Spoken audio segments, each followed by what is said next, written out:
നമസ്കാരം. വട്ടിയൂർക്കാവിൽ ഇക്കഴിഞ്ഞ ദിവസം കേരള പോലീസ് വളരെ കർമ്മശൂരത്വത്തോടെ ധീരമായൊരു സംഭവം ഒരു പ്രതിയെ പിടിക്കുവാൻ വേണ്ടി നടപ്പാക്കി എന്നാണ് നമ്മുടെ കേരളത്തിൻ്റെ ആഭ്യന്തരമന്ത്രി ശ്രീ രമേശ് ചെന്നിത്തല പറയുന്നത്. സംഭവം മറ്റൊന്നുമല്ല, പ്രേക്ഷകർ ഇതിനോടകം അറിഞ്ഞു കാണും. തത്വമയി ന്യൂസും ആ വാർത്തകൾ പ്രേക്ഷകരുമായി ഇതിനോടകം തന്നെ പങ്കുവച്ചിട്ടുള്ളതാണ്. എന്നാലും ഒന്ന് ചുരുക്കി പറയാം. വാഴോട്ടുകോണം വാർഡ് കൗൺസിലറായ ആർ സുഗതൻ BJPയുടെ കൗൺസിലറാണ് തിരുവനന്തപുരം നഗരസഭയിൽ. അദ്ദേഹത്തെ വീട് വളഞ്ഞ് അർദ്ധരാത്രിയിൽ പോലീസ് അറസ്റ്റ് ചെയ്തു. കാപ്പ ഉൾപ്പെടെയുള്ള വകുപ്പുകൾ അദ്ദേഹത്തിൻ്റെ മേൽ ചുമത്തപ്പെട്ടിട്ടുണ്ട്.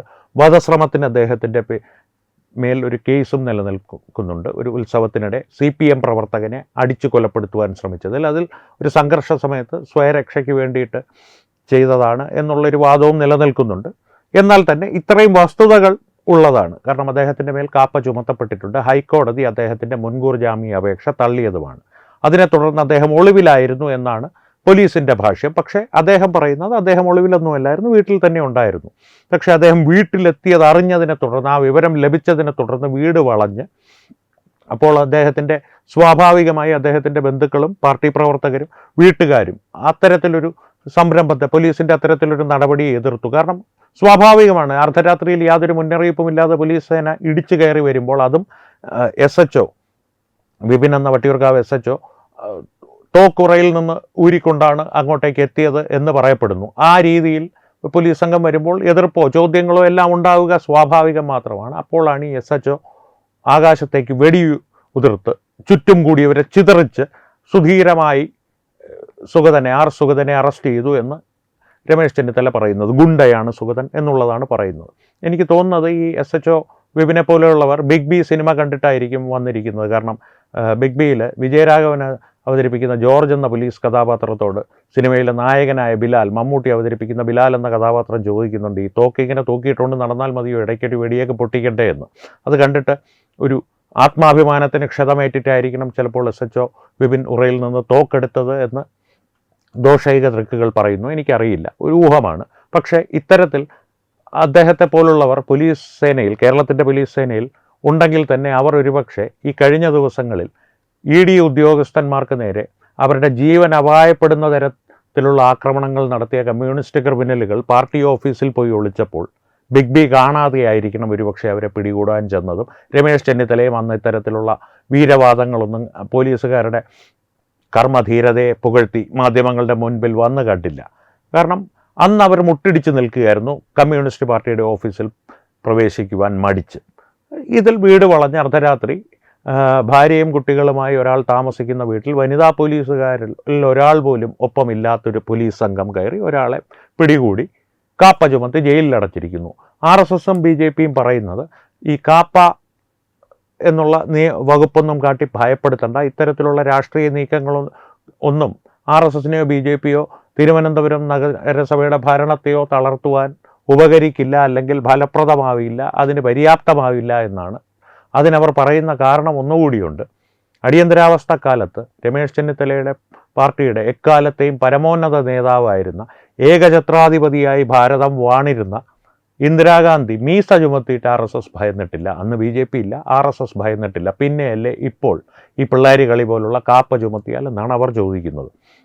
അവരങ്ങനെ പറയുവാൻ മറ്റൊരു കാരണം കൂടിയുണ്ട്. രമേശ് ചെന്നിത്തലയെ ഒരു ഓർമ്മപ്പെടുത്തലുകളിലേക്ക് കൊണ്ടുപോവുക കൂടിയാണ് RSSകാർ എന്നാണ് അവരുടെ ഭാഷ്യം. കാരണം ഈ അടിയന്തരാവസ്ഥ കാലത്ത് ഇപ്പോൾ തത്വമയി ന്യൂസ് ഇപ്പോൾ അടിയന്തരാവസ്ഥയെ സംബന്ധിച്ച് നിരവധി വീഡിയോകൾ പ്രേക്ഷകരുടെ മുമ്പിൽ എത്തിക്കുന്നുണ്ട്. പ്രത്യേകിച്ച് ജൂൺ 26-ാം തീയതി അടിയന്തരാവസ്ഥയുടെ വാർഷികം വരികയാണ് അതിനോടനുബന്ധിച്ച്.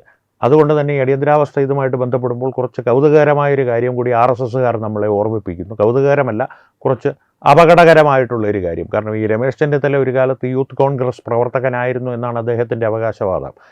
അടിയന്തരാവസ്ഥ കാലത്ത് യൂത്ത് കോൺഗ്രസ് പ്രവർത്തകർ പോലീസിനെ അവരുടെ ഒരു മർദ്ദന സേനയാക്കി മാറ്റി അവരുടെ രാഷ്ട്രീയ വിരോധികളെ, രാഷ്ട്രീയ എതിരാളികളെ ചൂണ്ടിക്കാണിച്ചു കൊടുത്ത് പോലീസിനെ കൊണ്ട് അറസ്റ്റ് ചെയ്യിപ്പിച്ച് ജയിലറകളിൽ കൊണ്ടുപോയി മർദ്ദിപ്പിച്ച് ആ മർദ്ദനത്തിൻ്റെ ശബ്ദങ്ങൾ തങ്ങൾക്ക് ഫോണിലൂടെ കേൾക്കണമെന്ന നിർബന്ധം പിടിച്ച കാലഘട്ടം ഉണ്ടായിരുന്നു. അതും രമേശ് ചെന്നിത്തലയെ RSS ഒന്ന് ഓർമ്മിപ്പിക്കുകയാണ്.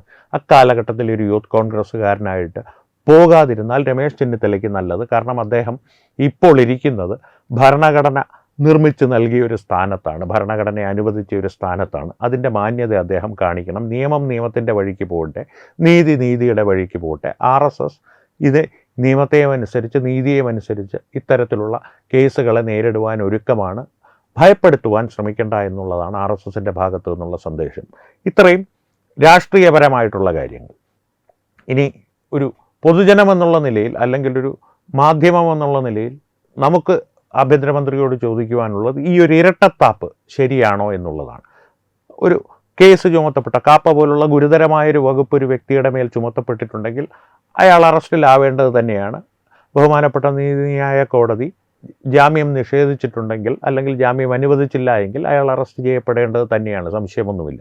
പക്ഷേ അതുപോലെ തന്നെ ഗുരുതരമായൊരവസ്ഥയായിരുന്നു. കാരണം ഒരു സംസ്ഥാനത്തിൻ്റെ തലസ്ഥാനത്തെ ക്രമസമാധാന നില തന്നെ ഏതാണ്ട് പൂർണ്ണമായും തച്ചുടയ്ക്കപ്പെട്ട രീതിയിൽ കേന്ദ്ര അന്വേഷണ ഏജൻസികളുടെ ഉദ്യോഗസ്ഥന്മാരുടെ ജീവൻ അപകടമുണ്ടാക്കുന്ന രീതിയിൽ അക്രമം അഴിച്ചുവിട്ട ക്രിമിനലുകളെ പിടികൂടുവാൻ മുട്ടിടിച്ചു നിന്ന കേരള പോലീസ് ഈ അർദ്ധരാത്രിയിൽ കുടുംബമായി താമസിക്കുന്ന ഒരാളുടെ വീട്ടിൽ കയറി ഭാര്യയോടും മക്കളോടും അനാവശ്യം പറയുകയും അവരുടെ നേരെ തോക്കു ചൂണ്ടുകയും ചെയ്യുമെന്ന് അവർ ആരോപിക്കുന്ന തരത്തിലൊരു ഓപ്പറേഷൻ നടത്തുന്നതിലെ ഇരട്ടത്താപ്പ് ഒന്ന് പരിശോധിക്കേണ്ടതല്ലേ എന്നാണ് ആഭ്യന്തരമന്ത്രിയോട് എനിക്ക് വ്യക്തിപരമായി ചോദിക്കുവാനുള്ളത്. പ്രത്യേകിച്ചും അങ്ങയുടെ പാർട്ടിയിൽ നിന്ന് തന്നെ ആ ഒരു പോലീസ് നടപടിക്കെതിരെ എതിർസ്വരങ്ങൾ ഉയരുമ്പോൾ.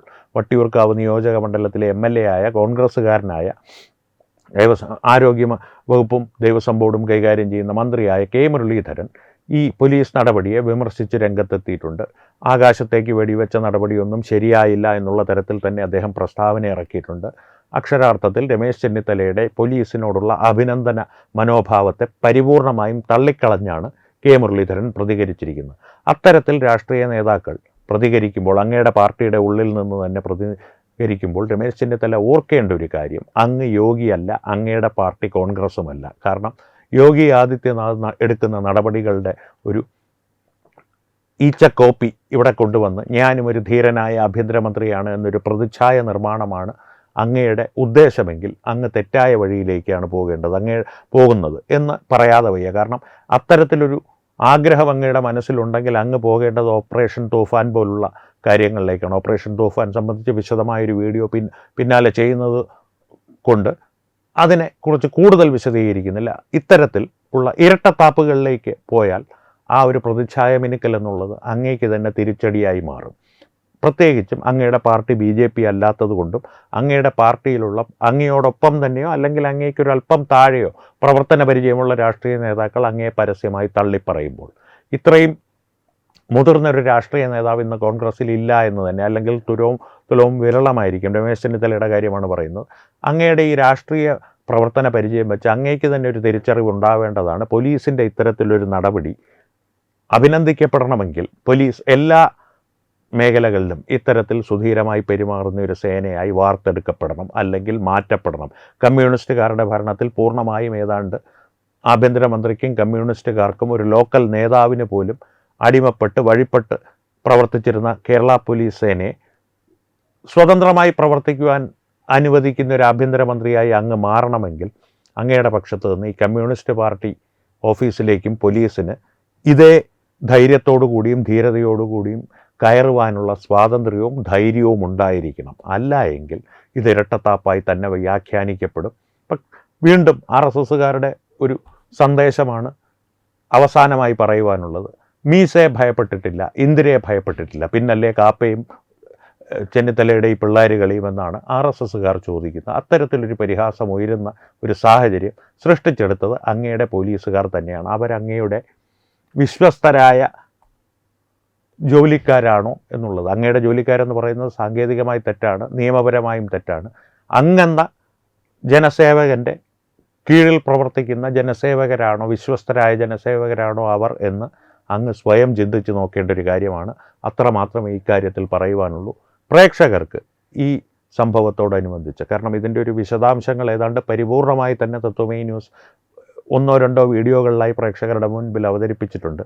ഒപ്പം ഈ വിശകലനത്തെക്കുറിച്ചുള്ളത്, രമേശ് ചെന്നിത്തലയുടെ ഈ ഇരട്ടത്താപ്പിനെക്കുറിച്ചുള്ളതും RSSൻ്റെയും BJPയുടെയും ഒരു പ്രതികരണത്തെ സംബന്ധിച്ചുള്ളതും ആയിട്ടുള്ള നിങ്ങളുടെ അഭിപ്രായങ്ങളും വീക്ഷണങ്ങളും ചോദ്യങ്ങളും ഉത്തരങ്ങളും, അതായത് പലതിനും ചോദ്യം ഉണ്ടാകണമെന്നില്ല ഉത്തരമുണ്ടാകാനായിട്ട്. അത്തരത്തിലുള്ള അഭിപ്രായ പ്രകടനങ്ങൾ തീർച്ചയായും ഞങ്ങളുമായി കമൻറ്റുകളിലൂടെയൊക്കെ പങ്കുവയ്ക്കുക.